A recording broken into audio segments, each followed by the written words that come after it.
Hello, what's up mga kasanting? For today's vlog, pupunta tayo sa Hamana Homes. Ay feature natin ay yung single attached model nila, no, na si Nanea.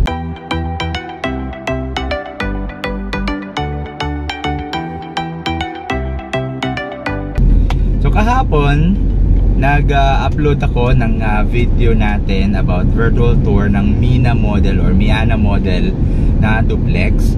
So client natin from UK, sinasis natin sila at natuwa po sila doon sa kanilang na-invest dito, ano, at very satisfied sila sa kanilang unit at progress na rin ito, ano. Ngayon naman, para po sa mga client natin na naghahanap ng single attached, yan naman yung i-feature natin.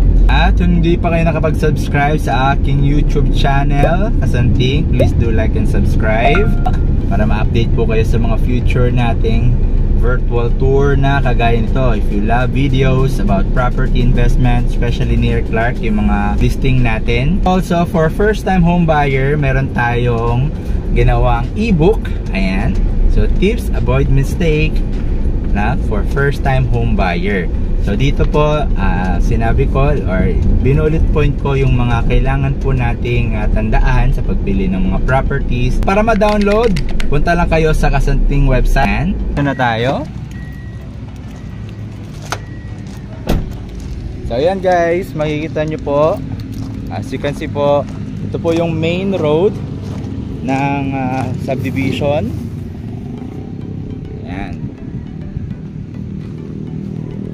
Guys, nasa 16 meters wide po yung kanyang main road, ano, entrance road. At kagandahan dito, dalawa po yung access point nila, no? Exit and entry. So mayroon po doon sa kabila. And so ito po yung 1 hectare allocated na sa mga commercial. So sa mga business minded dyan, so pwede nyo pong i-avail ito, ano? So mayroon kayong unit dun sa loob, residential, at the future, kung gusto niyo mag-business, kung ano man yan, pwede kayo diyan. So malamang may discount yan, di ba? So kahapon, meron tayong na feature na Mina model. Ayan. So kung gusto niyo po ng single detached model, yun, nung ikutan niyo po yung unit po ninyo, no? Pwede nyo pong i-combine yung dalawang unit na to. Tulad po ng client natin, shoutout Sir Milinar from UK. Ang ginawa po niya, very strategic, ano, dahil unang-una, yung isa pwede niyang tirhan, yung isa naman pwede niyang ipa-upa or pa-Airbnb.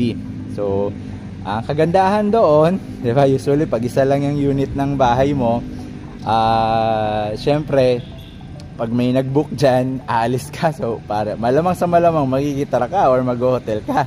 So, parang wala ding sense, di ba? So, ang kagandahan nitong duplex, ginawa siya na meron kang tahanan at the same time, meron ka ring for, syempre, financial. Di ba? Yun yung magiging income, ano mo, no? Source mo in the future. At detached na po siya. Kaya marami pong kumukuha ng ganitong model na duplex. So ganyan po yung purpose ng duplex. Ngayon naman, hindi po para dyan yung ating i-video ngayon, ano. Kung gusto nyo pong makita yan ng buo, panoorin nyo po yung video ko, no. Ito nasa taas na or nasa link sa baba, ilalagay ko na lang yun. Ang pupuntahan natin ngayon at ang i-feature ko dito ay yung Nanea model. Yan. So sa Nanea model, ito po yung nasa corner. Right, so welcome po dito sa Nanea model, single attached dito sa Hamana Homes. So meron itong usable floor area na 64 square meter at yung minimum lot area naman ay 90. Okay, so yung 90 na yan, nag-a-adjust pa yan, depende dun sa extra lot niya, ano? So dito lang yan siya nag-a-adjust. Alright, so kung makikita nyo po, itong Nanea ay pwede pa po kayong mag-extend ng room sa gilid, no?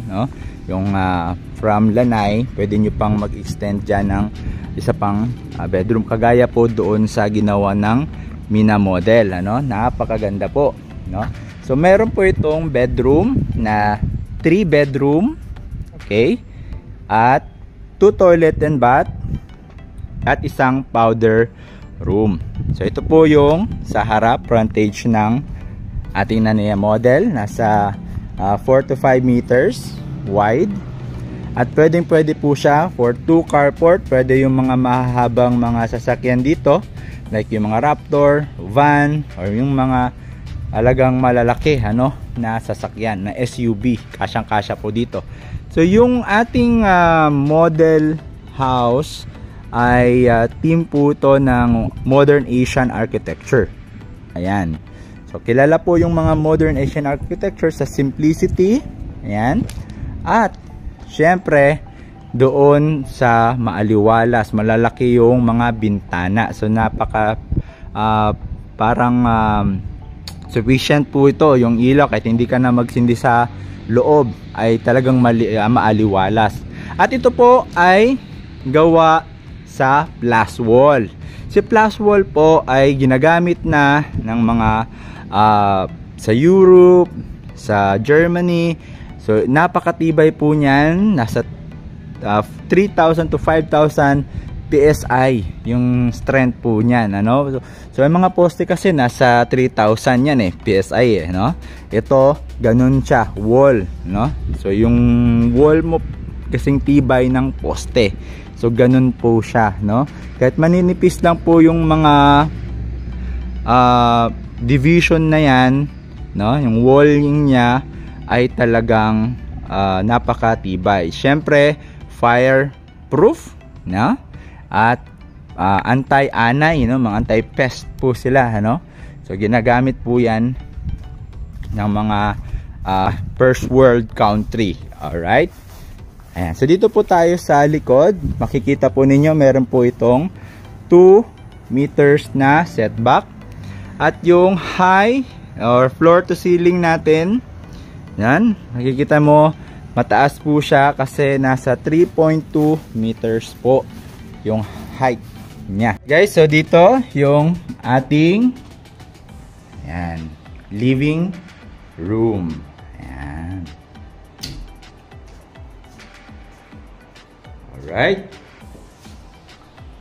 Ang ginawa po nila dito, yung hagdanan, nilagyan po nila ng mga shelvings, tsaka yung TV, Alright, nasa pagdidisenyo po ito. Again, hindi po kasama yung ating mga gamit.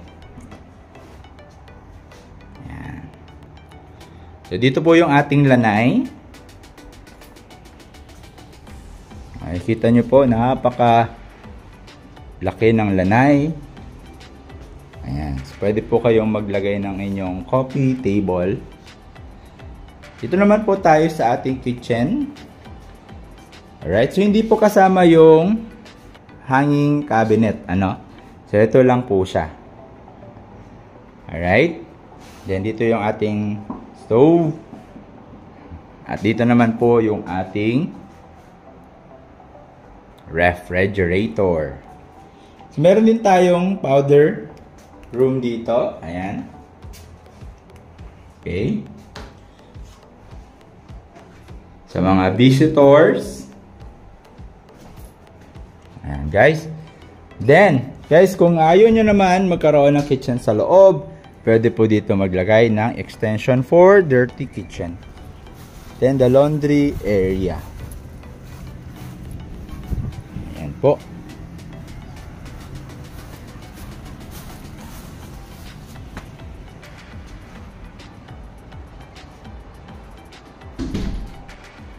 Right? So, dito po sa taas, yung kanyang hagdanan ay railing po, Ayan, bakal. Tapos, yung wood, ayan, wood plank. So, ito, yung hagdanan niya ay cement, Cement, tapos meron siyang parang pinatong na kahoy. At yung step po niya, hindi siya matarik.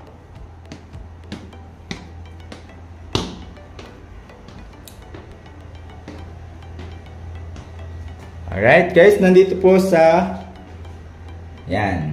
Kagandahan po ng ating mga model unit dito or mga house dito sa Hamana ay ganun po yung style, Ayan. Ayan. Floor to ceiling, second floor, up to second floor po yung kanyang window. No? Kaya maliwalas.